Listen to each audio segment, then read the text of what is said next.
7, 6, 5, 4, 3, 2, 1, 0. Assalamualaikum warahmatullahi wabarakatuh. Perkenalkan, nama saya Sutina, unit kerja dari SD Negeri 1 Semplung, Kecamatan Palimanan, Kabupaten Cirebon. Saya merupakan peserta orientasi P3K di Kabupaten Cirebon, Angkatan 4 tahun 2024. Pada kesempatan kali ini, saya akan menampilkan beberapa slide tentang rencana aksi perubahan di SD Negeri 1 Semplung. Selamat menyaksikan. Bab 1. Latar belakang. Pentingnya pembekalan atau orientasi tugas dan fungsi, nilai-nilai serta etika jabatan, sehingga nantinya dapat memenuhi core value berakhlak dan employer branding ASN, bangga melayani bangsa, sebagai transformasi budaya kerja ASN. Maksud dan tujuan. Yang pertama, pengenalan tugas dan fungsi ASN. Yang kedua, pengenalan nilai dan etika pada instansi pemerintah. Yang ketiga, pemahaman dan penyediaan informasi kepada P3K yang baru diangkat. Yang keempat, diharapkan mampu mengaktualisasikan nilai-nilai dasar ASN berakhlak serta dapat melaksanakan tugas yang menjadi kewajibannya dalam melaksanakan program pemerintah di unit kerjanya. Waktu dan tempat. Orientasi pengenalan nilai dan etika instansi bagi P3K lingkup pemerintah Kabupaten Cirebon pada tahun 2024 dilaksanakan pada tanggal 13 sampai dengan 30 Mei 2024 dengan metode blend learning. Visi dan misi Kabupaten Cirebon. Visi Kabupaten Cirebon adalah terwujudnya Kabupaten Cirebon berbudaya, sejahtera, agamis, maju, dan aman. Sedangkan misi Kabupaten Cirebon ialah yang pertama, mewujudkan masyarakat Kabupaten Cirebon yang menjunjung tinggi dan melestarikan budaya, tradisi, dan adat.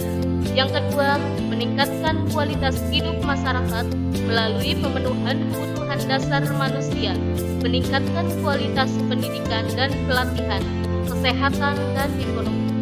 Yang ketiga, meningkatkan kualitas kehidupan masyarakat Kabupaten Cirebon yang senantiasa menerapkan nilai agama, budi pekerti, santun, dan beretika.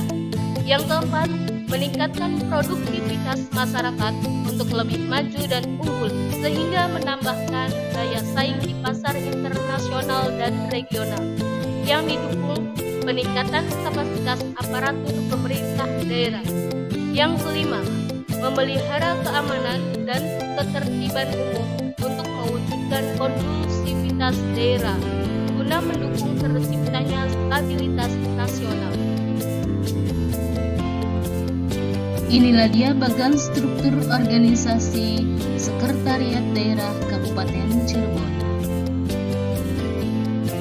Tata kerja perangkat.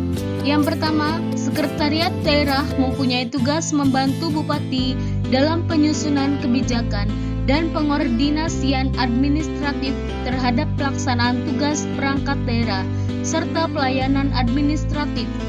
Yang kedua, Sekretariat Daerah dalam melaksanakan tugas sebagaimana yang dimaksud pada ayat 1. Penyelenggaraan fungsi, pengordinasian penyusunan kebijakan daerah, pengordinasian pelaksanaan tugas perangkat daerah, pemantauan dan evaluasi pelaksanaan kebijakan daerah, pelayanan administratif, dan pembinaan aparatur sipil negara pada instansi daerah dan pelaksanaan fungsi lain yang diberikan oleh Bupati terkait dengan tugas dan fungsinya. Manajemen kepegawaian. Yang pertama ada penetapan kebutuhan, yang kedua penilaian kinerja, yang ketiga pengembangan kompetensi, yang keempat pengadaan, yang kelima penggajian dan tunjangan, yang keenam pemberian penghargaan. Renstra perangkat daerah. Ada program unggulan dan program pengembangan sarana prioritas. Program unggulannya ialah yang pertama Cirebon bebas buta huruf Al-Quran, Yang kedua, Cirebon bebas biaya pendidikan dan bebas putus sekolah jenjang pendidikan dasar dan menengah. Dan yang ketiga, Cirebon berbudaya membaca.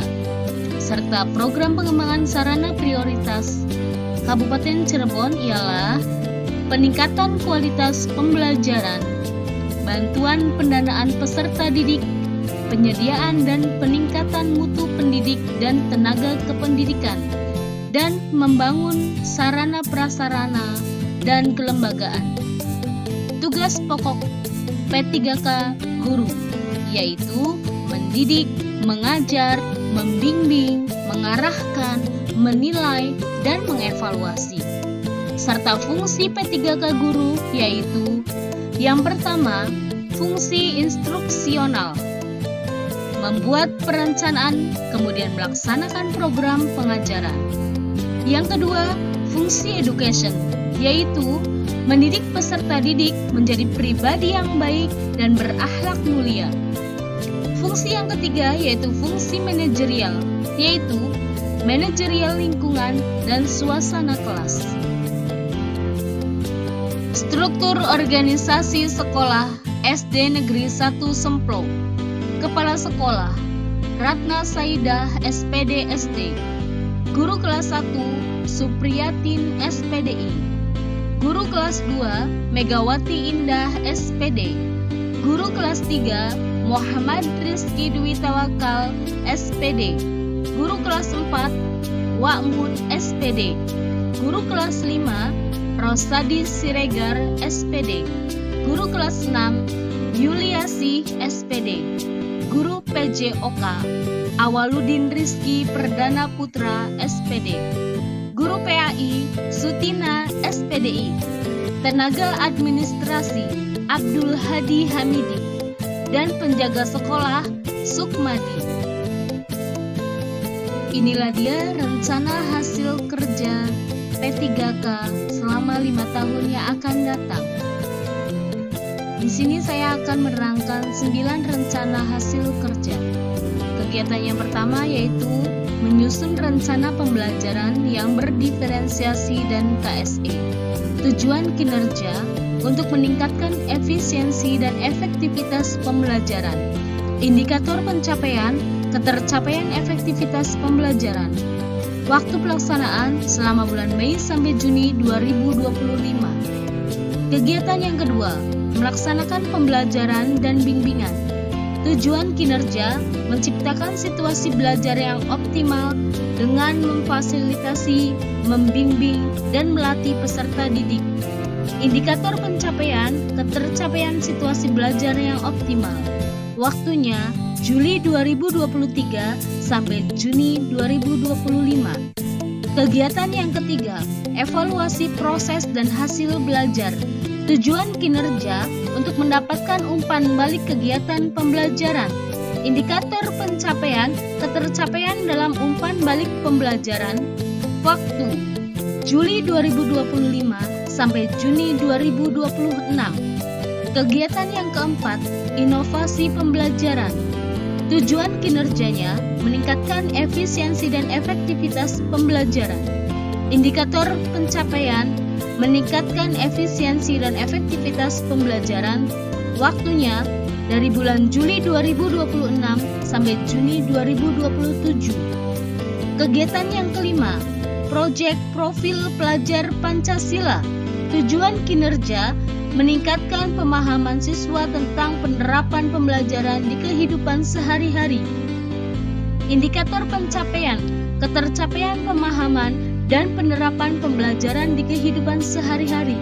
Waktunya mulai dari bulan Juli 2023 sampai Desember 2024 dan Januari 2024 sampai bulan Juni 2025. Kegiatan yang keenam, mengikuti kegiatan KKGA. Tujuan kinerja untuk meningkatkan kapasitas dan profesionalitas sebagai seorang guru. Indikator pencapaiannya yaitu ketercapaian dalam meningkatkan profesionalitas sebagai seorang guru. Waktunya selama bulan Juli 2024 sampai bulan Juni 2028. Kegiatan yang ketujuh ialah melaksanakan tugas tambahan sebagai pembina pramuka. Tujuan kinerja meningkatkan efisiensi dan efektivitas kegiatan sekolah. Indikator pencapaian ketercapaian efektivitas pembelajaran.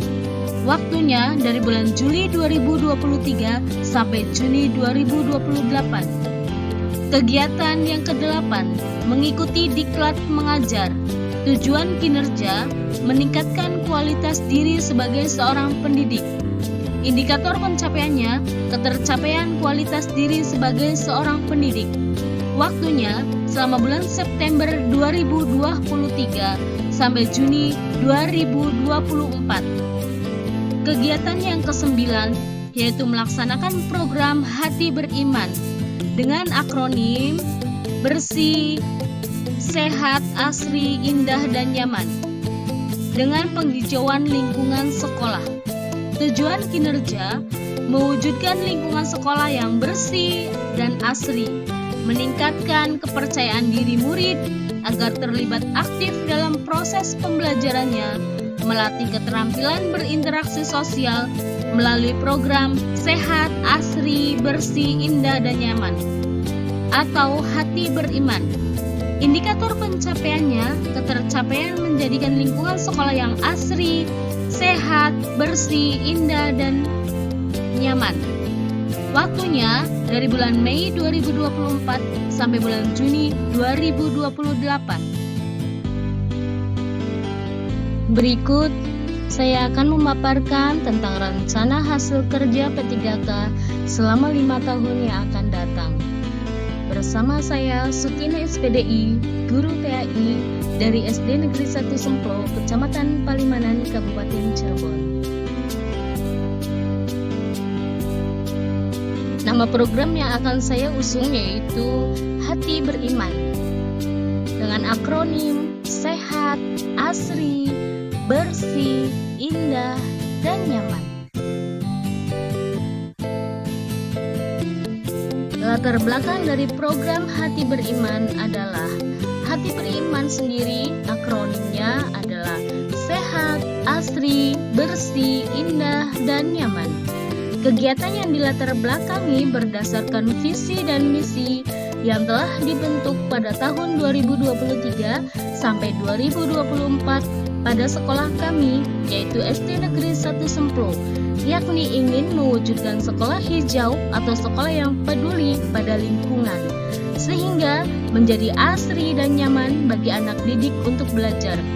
Alasan lain adalah menumbuhkan kesadaran terhadap lingkungan yang menjadikan lingkungan lebih asri dengan memanfaatkan lahan yang tersedia dan memanfaatkan barang-barang yang sudah tidak terpakai untuk mendukung lingkungan sekolah yang hijau, untuk memberikan kesempatan kepada murid untuk mengembangkan rasa tanggung jawab dan kreativitasnya. Tujuan program Hati Beriman ialah mewujudkan lingkungan sekolah yang bersih dan asri, meningkatkan kepercayaan diri murid agar terlibat aktif dalam proses pembelajarannya, melatih keterampilan berinteraksi sosial melalui program Sehat, Asri, Bersih, Indah, dan Nyaman atau disingkat dengan Hati Beriman. Bagaimana program dijalankan? Yang pertama, sosialisasi program pada Dewan Guru dan Kepala Sekolah. Yang kedua, memberikan contoh kepada warga sekolah mengenai pentingnya menjaga kebersihan di lingkungan sekolah. Yang ketiga, berkolaborasi dengan Dewan Guru untuk mensosialisasikan program Hati Beriman ini kepada seluruh orang tua siswa dan siswanya untuk melaksanakan program Hati Beriman ini.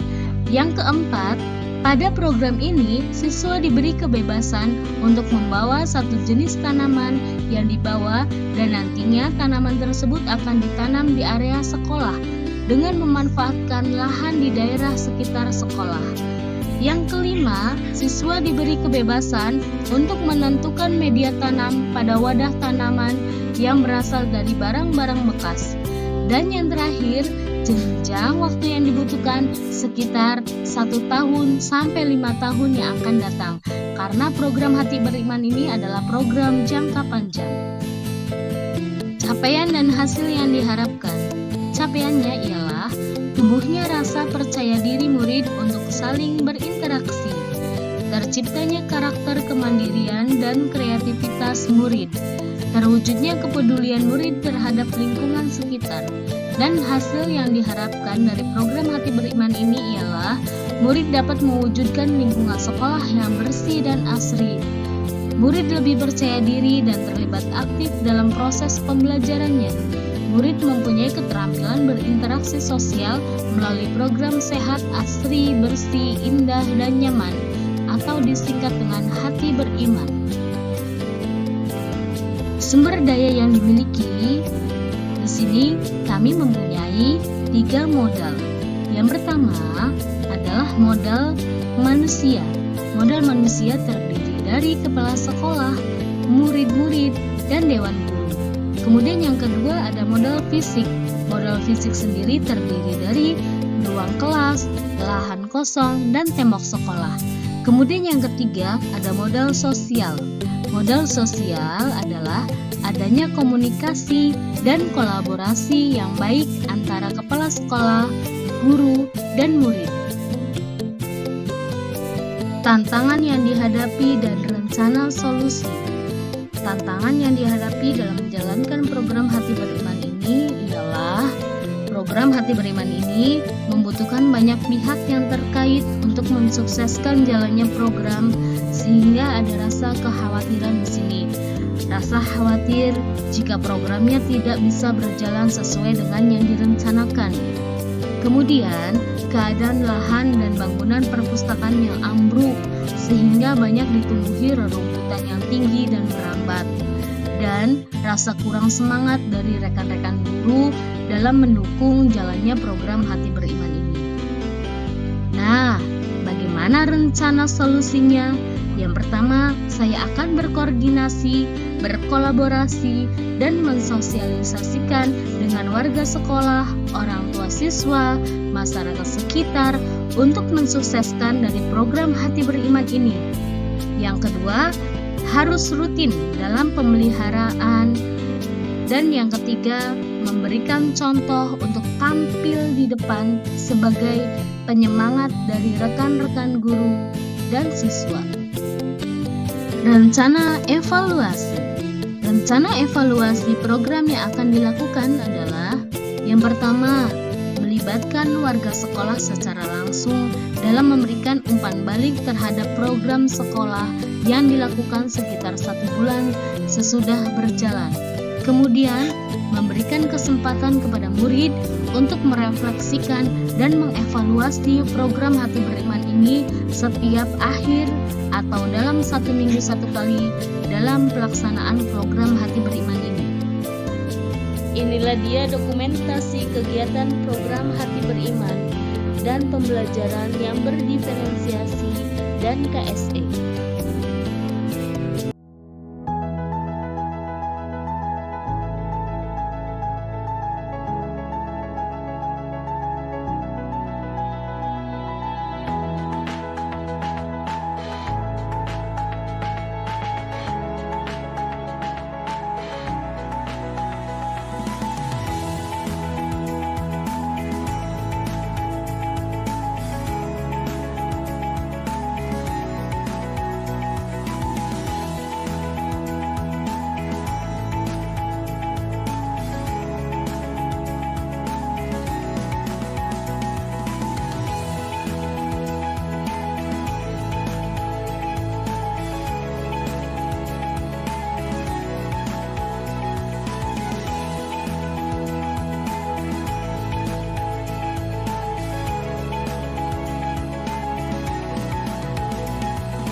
Demikianlah tadi hasil pemaparan rencana aksi program kegiatan selama 5 tahun ke depan. Semoga dapat bermanfaat dan menginspirasi teman-teman semua. Akhir kata, wassalamualaikum warahmatullahi wabarakatuh.